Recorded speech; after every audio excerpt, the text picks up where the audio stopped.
একে আমার মাসি আর আমার মামি মিলে এই যে দুটো পুজোর জিনিস কিনে দিয়েছে। একটা হচ্ছে ধূপকাঠি দানি আর একটা প্রদীপ। দেখা বাবা প্রদীপটা একটু। সবাই যাচ্ছি, ট্রেন ঢুকে গেছে এক্ষুনি, যাচ্ছি আমরা সবাই।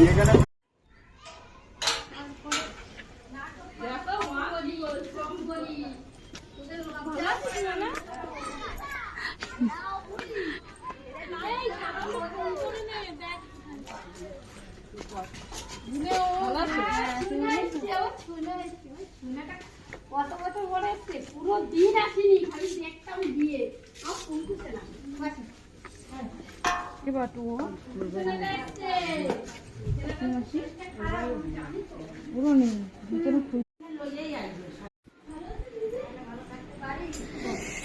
বাড়িতে চলে এসছি আর দিদি বাড়িতে আমরা ছাদে যাচ্ছি।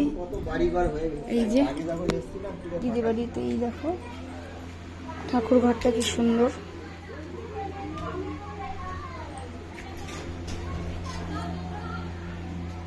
একটা রুম, দেখো জামরুল দেখো। দেখো ওরে বাবা কি গো জামরুল দেখো, কোথায় উঠে গেছে দেখো আমার বোনু, দেখো